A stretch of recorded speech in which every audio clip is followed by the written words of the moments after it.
So good morning. We are in the middle of Daf Lamed Dalet, or on the backside of Daf Lamed Dalet on bet, about halfway down. Today's Daf is Daf Lamed Hey, so hopefully we'll catch up. Should get to the bottom of Lamed Hey and bet, and God willing, over the course of today.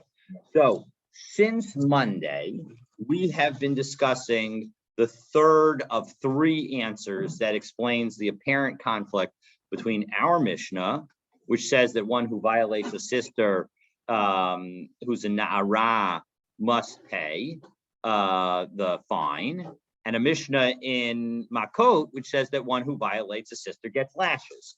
So again, as a reminder, the three answers that we've given are: one, our Mishnah is talking about a Na'ara, and the Mishnah in Makot is talking about a Bogeret. And so as a result, that's the reason that we talk about fines here and lashes there. But you and exactly, and according to Ula, you can't have both. That's exactly right. But we'll see that there's one opinion that says you can have both. Rabbi Yochanan says that our Mishnah is talking about somebody who was warned. Was not warned, and that's why they get only a fine. They pay money, but they don't get lashes. And in the case in Makot, they get lashes because they did get a warning. Because in Judaism in general, you only will get punished. You'll only get spanked, so to speak. You'll only get a physical punishment if, in fact, you have been warned. You have been warned, exactly. And then we had Reish Lakish. Reish Lakish is the third of the three answers, and he says that our Mishnah actually is Rebbe Meir. And Rebbe Meir's the one who says that you can get both. You can get both lashes and pay a penalty. And then we had yesterday, we talked about how Rabbah says that this even applies to the death penalty, that even if you were to be if someone is subject to the death penalty and they have a monetary fine, they have to do both. So even though in general, we don't say that if you have a compensatory, if you have a compensatory penalty, then you would not get the fine. You would not have to pay and be punished with the death penalty. When it's a penalty, and if you already owed the compensatory piece prior to becoming obligated, so it was only the extra fine that was being caused, then you would be okay. All right, so now the issue is as follows. So the Gemara is now posing, the Gemara then posed an apparent contradiction with the next Mishnah, which we haven't yet seen, which says that one who violates a daughter does not pay, and that's because one is subject to the death penalty. And we have a brisa in which Rebbe Meir says that one who steals a sheep or an ox and slaughters it on Shabbos does pay. And so the question is how do we get those to fit along the same lines? So yesterday we looked at the answer that suggested that the brisa was talking about where there was an agent who did the slaughtering. So the thief wasn't subject to the death penalty, which is why he pays the monetary penalty. At the end of our discussion yesterday, we gave a second explanation that said that a financial penalty, this was Rabbah, a financial penalty, as opposed to compensation, could be required even at the same time that someone gets the death penalty. And we are going to return to that thought later today. We then detailed a ruling that if someone initially borrowed a cow and then the act of theft was the slaughtering of the animal, the person would not be liable to on Shabbos. The person would not be liable to the financial penalty because the moment of compensatory obligation was when the person became subject to the death penalty. Meaning, at that moment of shchita, that was the moment also of the financial compensatory obligation. And when those two go together, we do not require the person to do both. And so as a result, that person will only get the death penalty and not any financial obligation. And so now 21 lines up, we are up to another case about borrowing.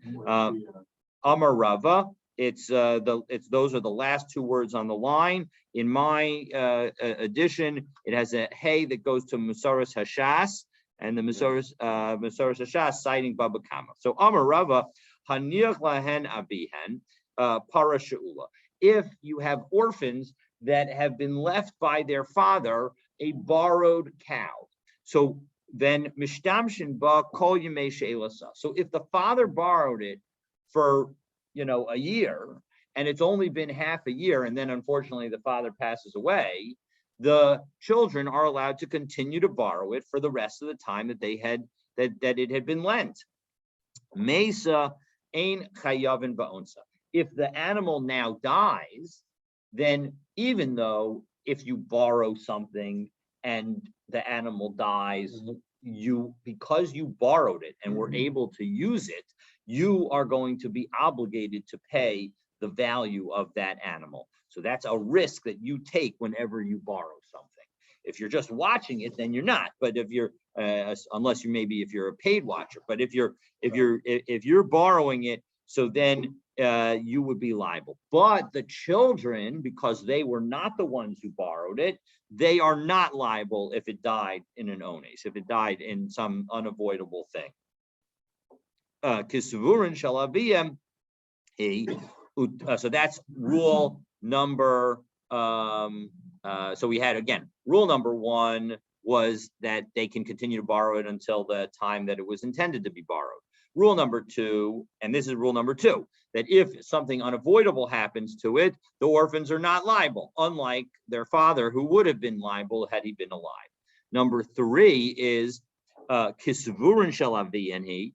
If they thought that it belonged to their father, and so they slaughtered it, so then and they ate it, then they're going to have to pay the damages. But mishalman demei vasar bizol, they don't have to pay the full value, but they can assume that it was cheap value because they didn't know that it was their father's, and so as a result, they are not going to be liable for the full amount. However, if their father left for them some real property, some property to which a lien can apply, and that is generally real property, well then they're obligated to pay. Now, what case did that go on? That's what we're going to be about to clarify. So there are some people who say that case is referring to the case number two that we've dealt with, that if something happens to it, then the orphans are not liable. And the answer is that if there was property, then the orphans are liable. The ikademasni law aseifa. And there are some people who say that it doesn't apply to that case of when something unavoidable happens, but rather it applies to the case where they thought it belonged to their father, and therefore they shechted it, they slaughtered it and ate it. Then that's where they would be obligated to pay. And so we continue. Man damasni la areisha kol shekain aseifa.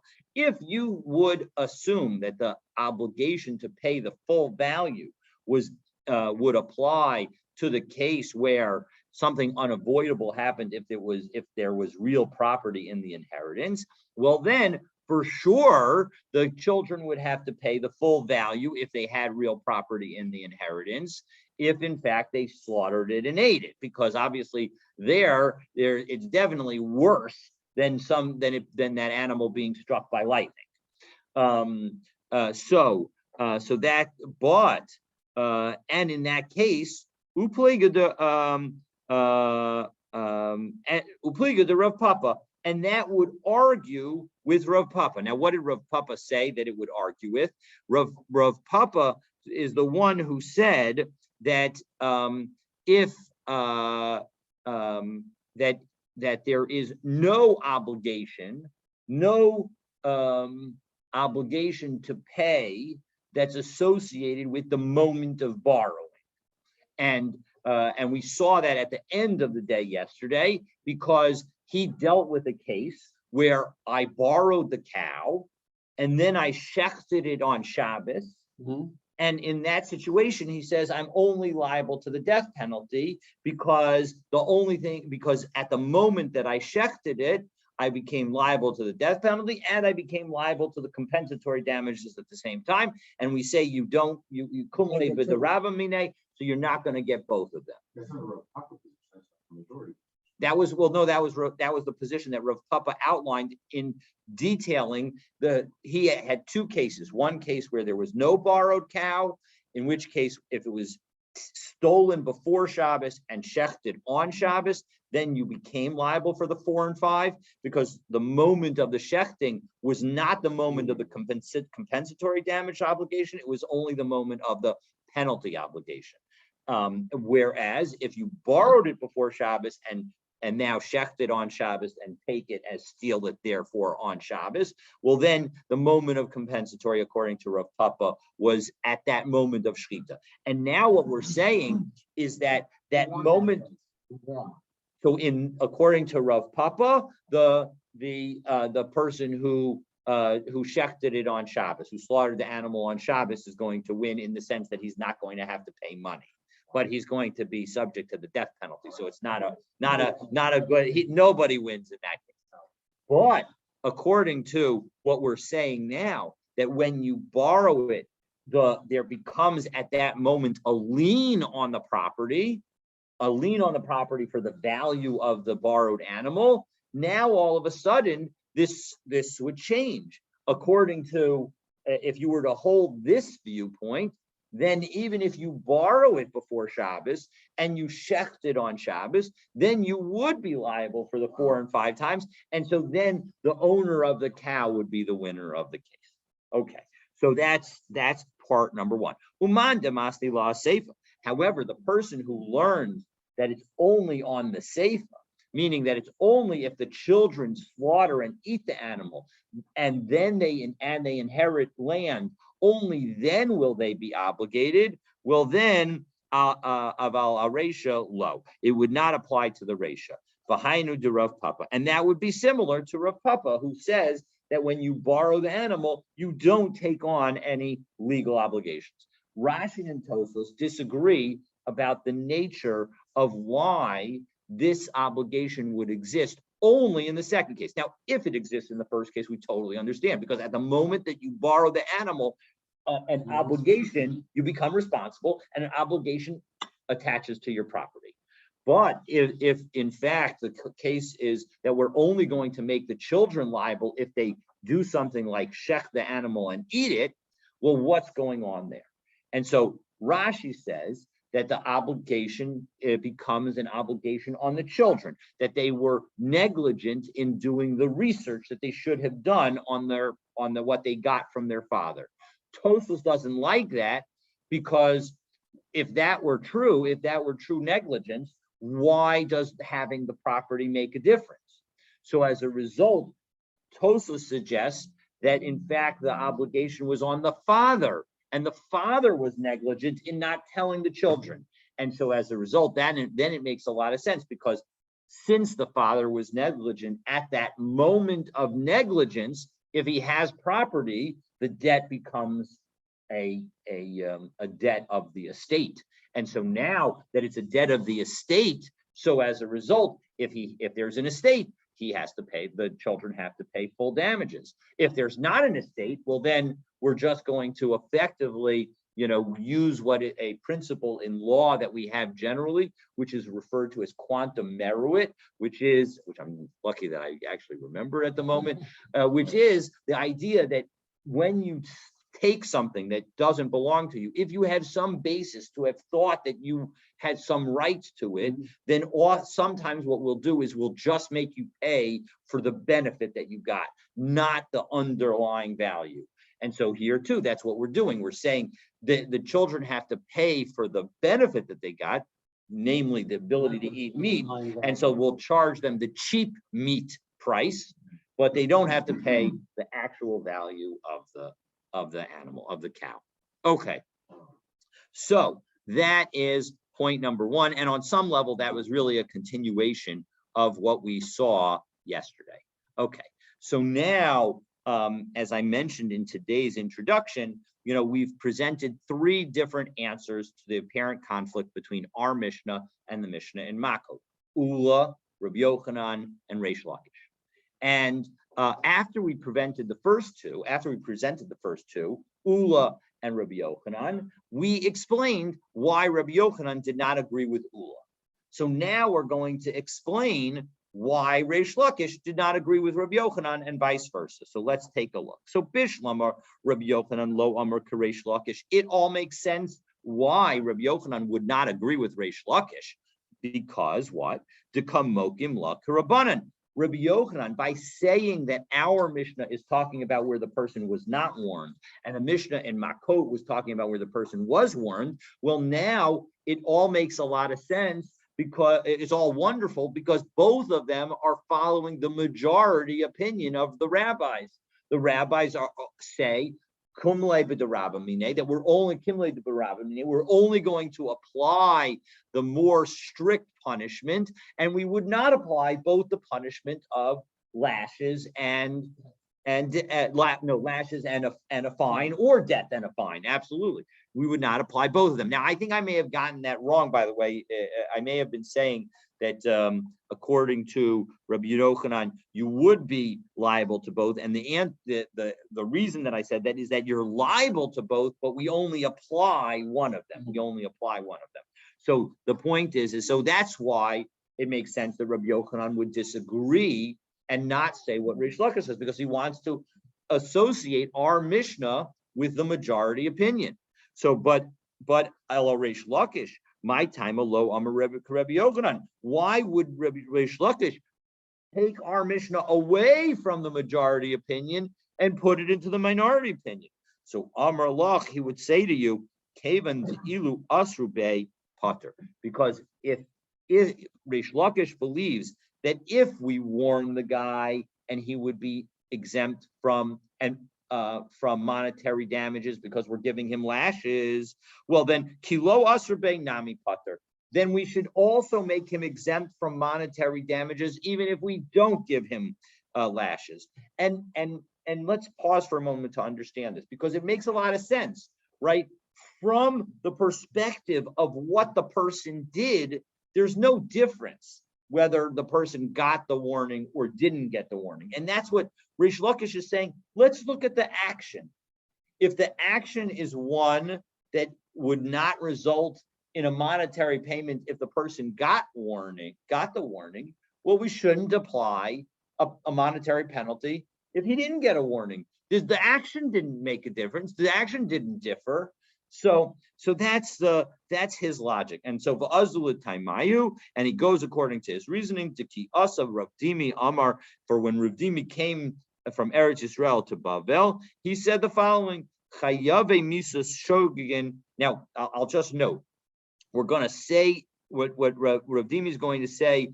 He's going to make it as a broad statement. We're then going to cut it back, because he's first going to say Chayave misas shogigin v'chayave malchuthius shogigin v'davar acher. If you were chayiv, if you did something that would make you chayiv misa, so you killed somebody, but you did it b'shogig, or you were doing something that would make you subject to lashes, but you did it b'shogig. So we aren't going to make you subject to the death penalty or to lashes because you were shogeg.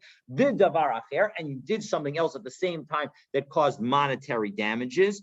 So in that situation, Rabbi Yochanan Amar Chayiv, Rabbi Yochanan says you are Chayiv because you're not getting the death penalty and you're not getting lashes. So as a result, we're going to make you obligated to pay the monetary damages.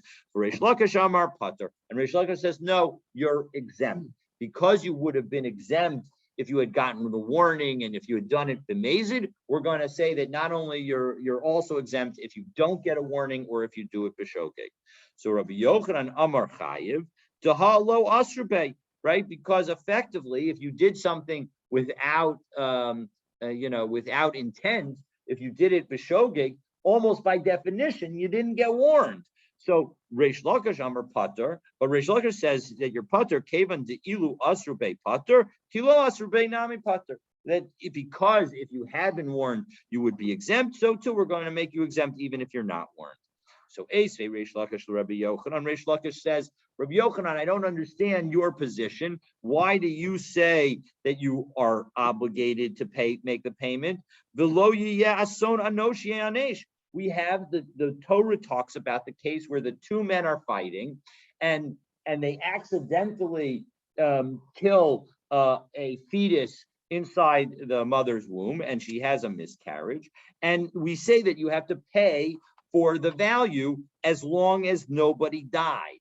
As long as nobody died. So the point is, as we turn to Lamed Hayom and Aleph, my lab ason mamish. Well, what kind of death are we talking about? We're talking about just plain death, right? And so obviously we're talking about even death in a case of shogeg. I didn't intend for this infant to die, and so, or if somebody else were to have died, it would have been unintentional if the woman would have died instead. So as a result, doesn't that show that we won't require a monetary penalty even if somebody kills somebody by accident?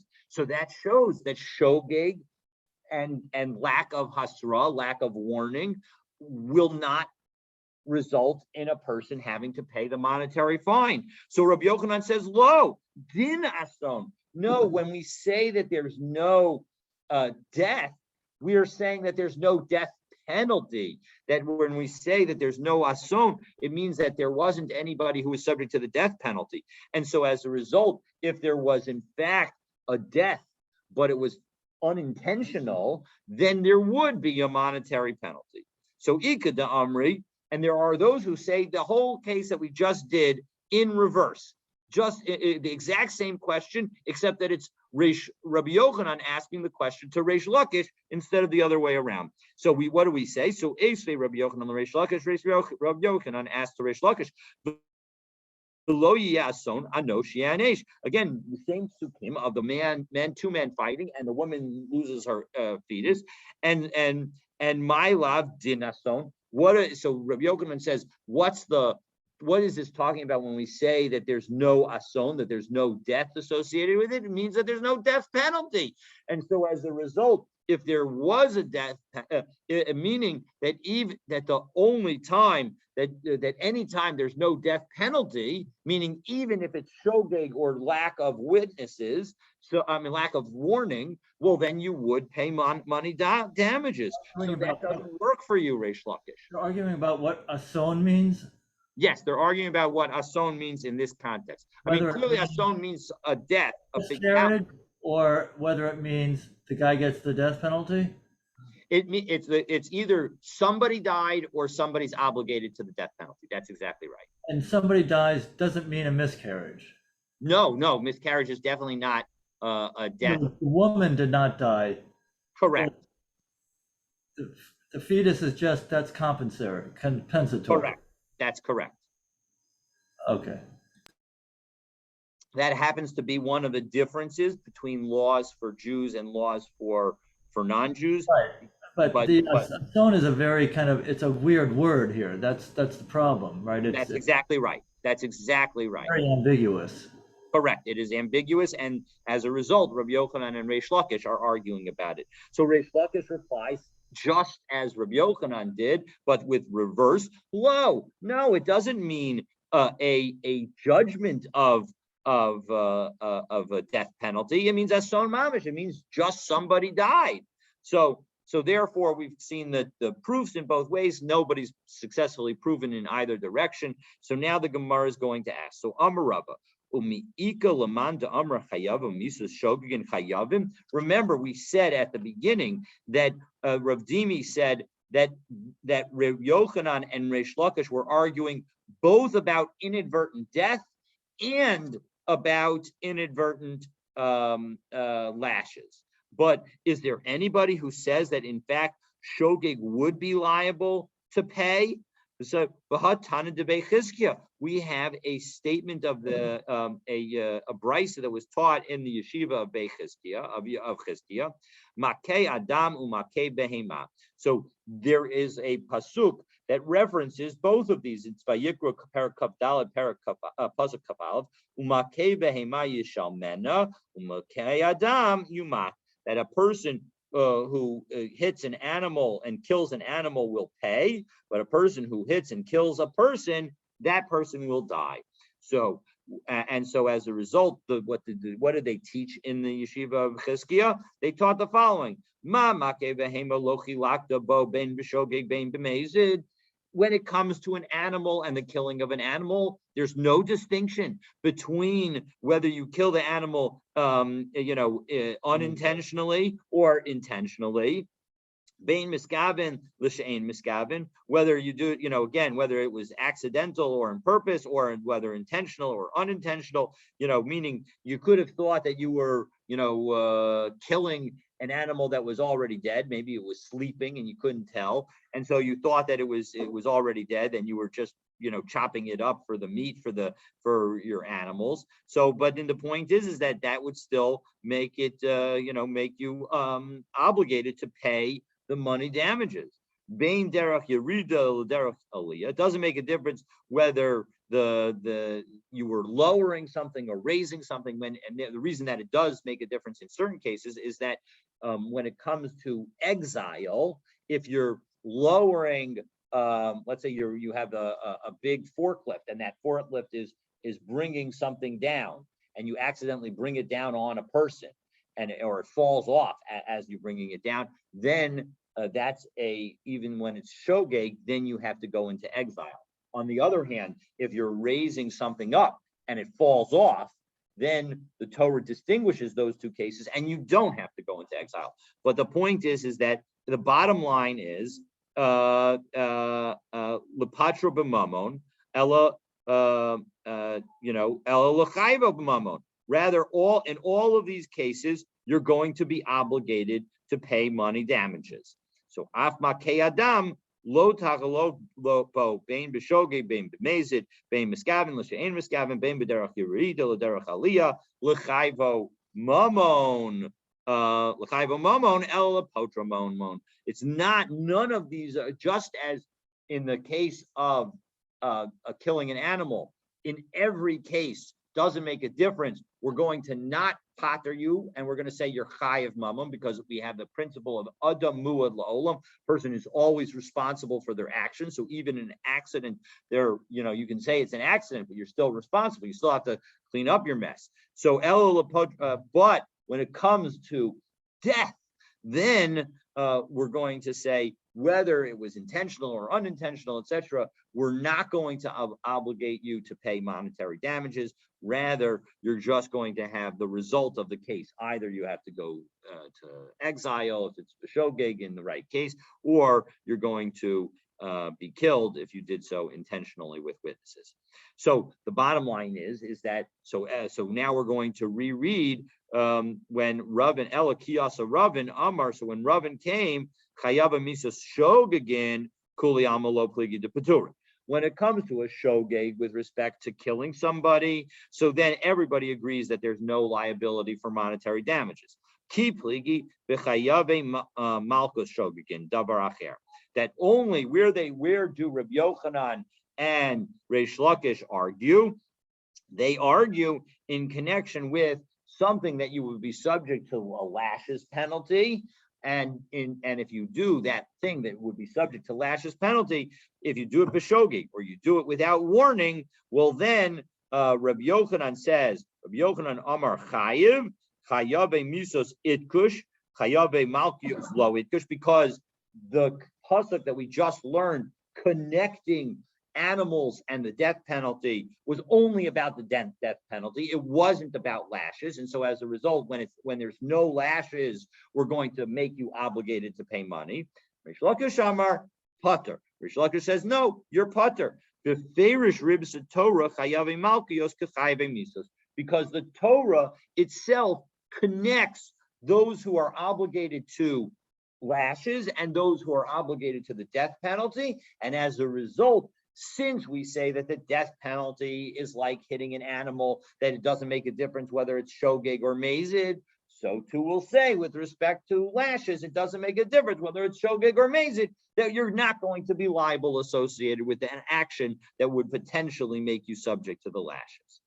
So Heichon Ribs Torah. Well, 1 second. So Rish Lakish just said that there was this connection between Malchus and Misa. Where is that connection? So Amar Abaye. So we're going to get two opinions, Abaye and Rava. So Abaye says Asya Russia. We've got a Gzeira Shava. We've got two psukim that say Russia in Bamidbar Lamed Hey Parak Lamed Al Pasuk Lamed Aleph, and we got Devarim Parak Lamed Parak Kaf Hey Pasuk Bet. In those two psukim, one deals with lashes, one deals with Misa, and they both have the word Russia, and we can connect them to one another. And so as a result, that's where we learn it. Rava Amar, no, Asya Makeh. No, rather we're going to deal with two places where it says to hit. One obviously is going to be about lashes. One is going to be about the death penalty, and one is going to be about the death penalty. So where is that? So Amar Le Rav Papa La Rabba. So Rav Papa asked Rabba, "Hey Makeh, where are you referring to in the Torah where it says Makeh? If you're talking about the verse that we've been talking about that created the analogy between animals and humans and says that animals, get the monetary payment no matter what, and humans don't have a monetary payment no matter what. That makeh in connection with makeh adam is not about lashes. That's a killing. So that can't be it. So elahai makeh. So maybe are you referring? So it must be that you're referring to this one. Umakeh nefesh behema yishalmena nefesh tachas nefesh. That when you hit somebody, you should pay nefesh in exchange for a nefesh, right? So when you hit an animal, so then you pay damages for it. Usmichle, and it's connected to it. V'ish ki tain mum ba'amito, when you put a wound in your fellow, and then the pasuk continues. Kasher, as it's noted here, Kasher Asa, Kain Yaselo, as he did, so do to him. And we say that refers to monetary damages. But Bahailav Makehi, there's no word Makeh in that second pasuk. So what are you talking about? So the answer is Anan Haka Kamrina. Yeah, I'm not saying that it's the literal word is in both psukim, but the concept is in both psukim. In one place, in pasuk Yudchet, it talks about striking animals, and then in pasuk Yutet, I think I've got it the right order. And pasuk Yutet, it talks about, and this is all in Vayikra Parakaf Dalid, and in pasuk Yutet, it talks about hitting a person. And so as a result, even though the second one doesn't use the word hakeh or makeh, we're going to say that it's the same basic concept. It just said. Why don't they let him tell him where he got it, rather than attacking him before he even explained where he got it? I don't have a good answer. I mean, but he was right because the answer that Rava then gives is it wasn't exactly the right word, 100%. Exactly. Well, 1 second. That still doesn't work, because what was the case about the whole point of that case was to say that the person is obligated to money and not lashes. So how in the world are you trying to say that this is a connection between killing and lashes? This case is not about lashes. This case is about a monetary damages. So im eno inyan lahakash yeshba shavapruta. No, but it still, that obligation doesn't apply if the damage is less than a shavapruta. So taneo inyan lahakash ainba shavapruta. So as a result, will create that the analogy is based on the juxtaposition of death and a situation where maybe it's not worth a shava pruta.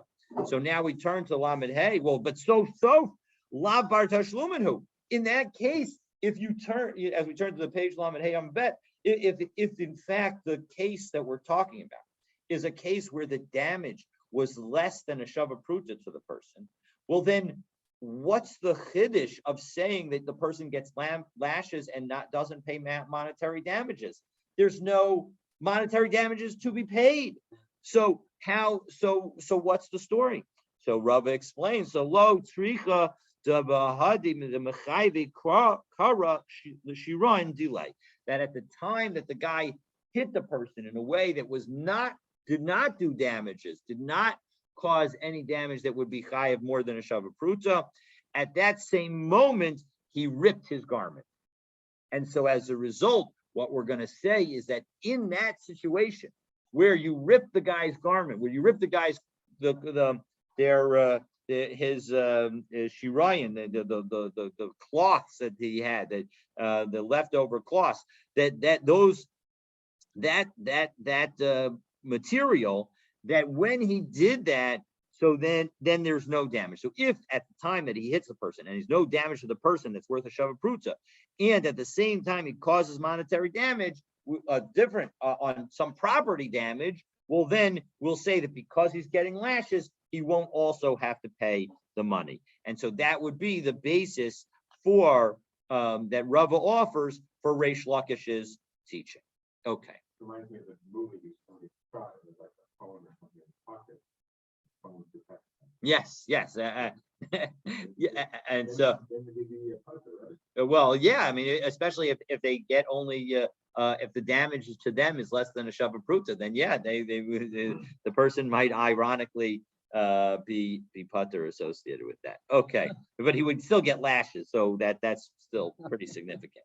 All right, so Amrle, of course, according to Reish Lakish, if he wasn't warned, then he might not even get lashes either. Yeah, absolutely right. So, I don't think we paskin like Reish Lakish. I think we paskin like Rav Yochanan. All right, so Amrle Rav Chia Rava ulatana debei Chizkiya de Amar. Well, now we had this teaching. We mentioned this teaching a little while ago, where the yeshiva of Chizkiya compared killing animals to killing a person. And we said that in both situations, we're not going to distinguish between shogeg and mazid. So Rav Chia is now going to ask a question that says maybe we could use these psukim to actually prove the opposite. So let's see how he tries to do that. So Rav Chia asked the question, according to Bei Chizkiya, they say so where that talks about the hitting of a person and the hitting of an animal, the killing of an animal and killing of a person. So how do you know that this was talking about somebody who killed an animal and a person on a weekday?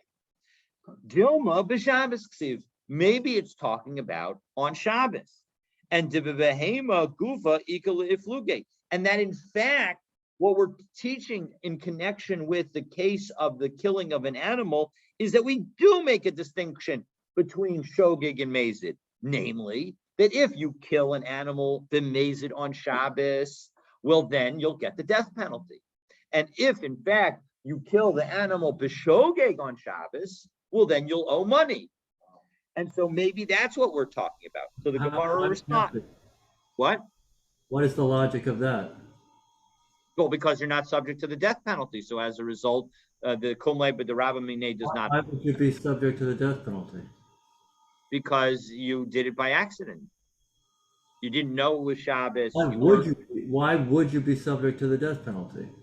Oh, because you killed an animal on purpose and intentionally on Shabbos. That's one of the. It's considered one of the av malachos. Shchita is considered. Actually, I think it's considered a tolda, and there's a debate whether it's a tolda of bleeding. But that's because you violated Shabbos, not because you killed. I mean. Yes, correct, 100%. We this is a havamina that's trying that we're about to reject. But yes, the idea is that maybe we could use this same pasuk to distinguish, to show that actually it does make a difference in connection with killing an animal, whether you do it b'shogeg or b'mezid. Yeah, but that's you could use that for anything. If you did it on Shabbos, it would be different than if you did it, on a Yes, week. and I guess you could argue I that, mean, well, then you could say that about anything, but we'll yeah, see that in fact the Gemara is going to do one better than that and be able to say that actually you can see by reading the psukim that we can't be talking about on Shabbos. So I think that you're right that it would be a funny kind of distinction, because then why can't you make that distinction in any case? So but lo salkataita. So the Gemara is going to say that can't be, because what do we say? Diksiv umake behema yishamen umake adam yumat. So hey kidami, what case are we talking about? Idelo asrube. If we say that we're talking about a situation where there were no witnesses and there was no warning, there was no warning, make adam amayumat. Well, then the person who killed the person, why is that person going to be put to death? Elapshita de asrube must be that he did get warning. The b'Shabbos make behema yishalamena, and in fact, if there was a warning, well then in the case of the person of the killing the animal, would the person have to pay? No. Elalav b'chol. Given the fact that our pasuk is talking about a situation where the animal does have to pay, where the person who kills the animal does have to pay, it must be that we're not talking about on Shabbos. So Amar Leira, all right. So that is a disproof or further emphasis of why the Yeshiva of Chizkiah specifically taught the Brisa the way they did. Okay, so now in our introduction today, we noted that Reish Lakish answers the apparent contradiction between our Mishnah, and the Mishnah in Makot by saying that our Mishnah is Rebbe Meir, and really you get both, right? You get both the lashes and you have to pay the monetary penalty. So now in addressing another conflict, and then we noted that Rabbah says that Rebbe Meir applies this rule even to people who are subject to the death penalty, as long as what we're talking about from a monetary perspective is a penalty and not compensation, we'll even apply it in that situation. Well, now the Gemara is going to highlight that this actually leads to a different inconsistency, specifically an inconsistency with the coming Mishnah that I think we'll get to, God willing, tomorrow. So Amar le Rav Chia le Rava. I'm sorry, that we did. So Amar le Rav Papa la Abaye. So Rav Papa says to Abaye, le Rava, the Amar Chidishu shechid shetorah b'knas va'af al gav de mikdal mashalom. According to Rabbah, who says that Rabbi Meir would say that when it comes to a kanas, we'll apply that kanas even in a death penalty case. Masnisin kaman mokim. How do we end up saying that our Mishnah, which is applying lashes, how do we end up saying that our Mishnah applies? Because Rabbi Meir, if we're saying that our Mishnah is Rabbi Meir, and Rabbi Meir is the one that says that you will pay a penalty even if you get the death penalty, you pay a monetary penalty even if you get the death penalty, kasha bito. In our next Mishnah, we're going to say that if one violates his daughter where the death penalty becomes relevant, well, then you don't have to pay the fine. In Ika Rabbi Nechunya ben Hakana, so as a result, it can't work, because if in fact you're supposed to pay the penalty even when you get the death penalty, well then if you violate your daughter, you should also pay the financial penalty. And Ika Rabbi Nechunya ben Hakana. So what did Rabbi Nechunya ben Hakana say? Well, that was something that we saw back on Lamed Amud Aleph, and he said that you apply kimle b'derabah minei for kares and the death penalty, but not for lashes. So so let's say that it would apply.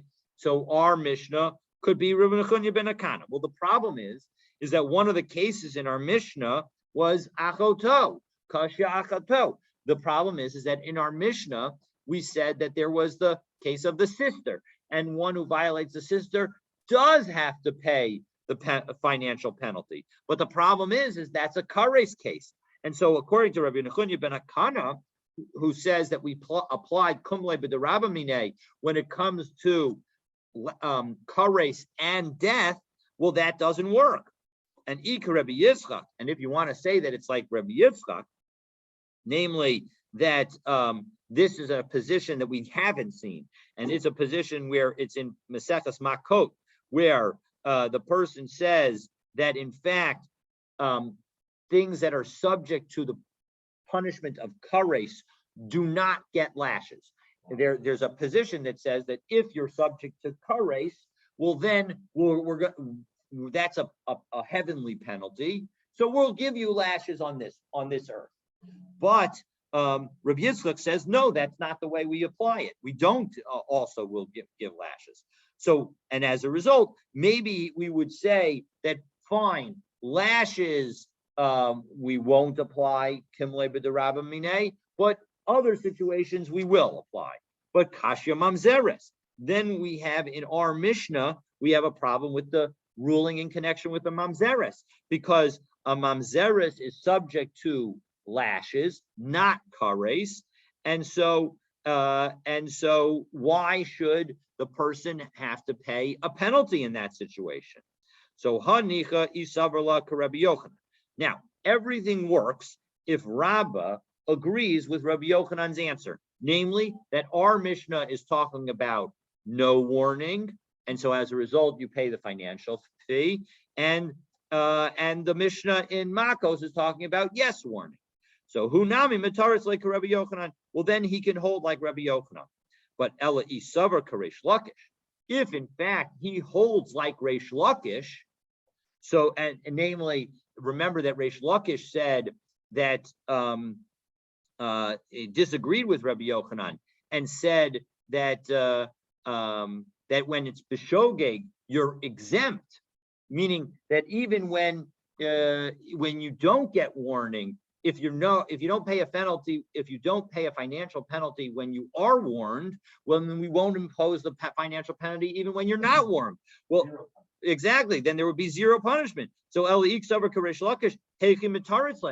you answer our Mishnah? Our Mishnah can't be talking about no warning, because there's no difference between warning and no warning according to Reish Lakish. In both cases, you're either subject to the penalty or not subject to the penalty. So al karka Rabbi Yochanan sphirole. So it must be that Rabbah actually holds like Rabbi Yochanan's answer in our Mishnah, and he cannot hold like Reish Lakish. So Amrle Rav Masna la Abaye l'Reish Lakish da Amr beferish ribsa Torah chayavi malkios b'chayve kechayve misos.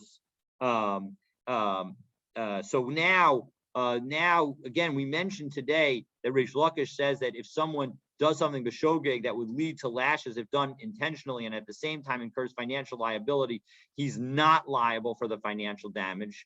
Okay, in which case Reish Lakish cannot say like Rabbi Yochanan that our Mishnah involves no warning, because again Reish Lakish says that even without warning there's not going to be any financial liability. So, and we also noted that Rav Nechunya ben Hakana says that kares exempts one from monetary liability. So now the Gemara is going to ask.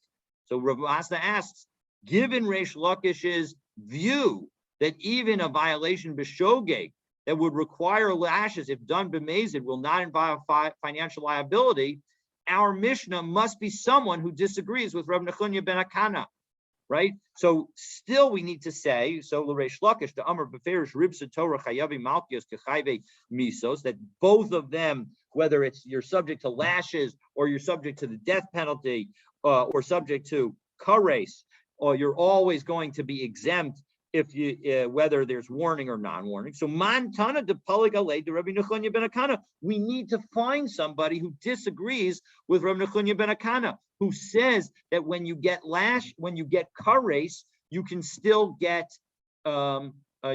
have a financial penalty. So who is that? So Rabbi Meir, Rabbi Yitzchak.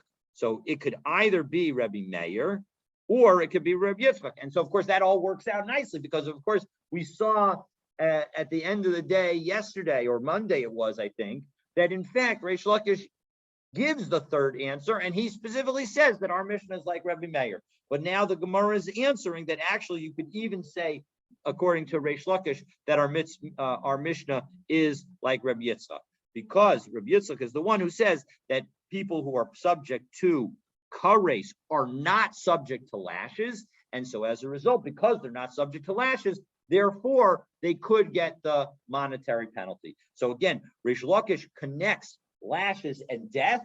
And so as a result, if you get lashes, you're not going to, if the position is that lashes or death result in the application of kumle b'derabamine, well then how in the world do you get lashes? How do you get a financial payment in our Mishnah? And the two ways of doing it are either to say it's Rebbe Meir, who doesn't apply kumle b'derabamine and says you get both, or we could say that actually it's like Rebbe Yitzchak, who says that when it comes to kares, it's not punishable by lashes. And so as a result, therefore, in our Mishnah, the cases of kares are all don't involve lashes. And so as a result, therefore, we're talking about a situation where it's only kares, and by kares, we can have a financial penalty. All right, so as a result, we'll stop here. And tomorrow, we're going to begin the discussion of who does not benefit from the financial penalties associated with violating a na'ara. All right, have a wonderful, wonderful day. David, Yes. you're liable for lashes, but you would be able to stand that and still get off from the fine. Yes, it certainly seems like everybody, my impression is that everybody would agree in that situation, because you are in fact liable to the lashes, you just can't withstand them. So I think that that's the case. I'm not 100% sure, but I'm fairly confident. Criminal in New York City, you know, that's pretty. Without Well, lashes. again, there are other mechanisms, whether it's, the courts have extrajudicial mechanisms of dealing with people who are manipulating the system. So there are ways to handle that, but you're absolutely right that from the Torah's perspective, that it seems that the person would go scot-free. That woman got arrested 100 times, 100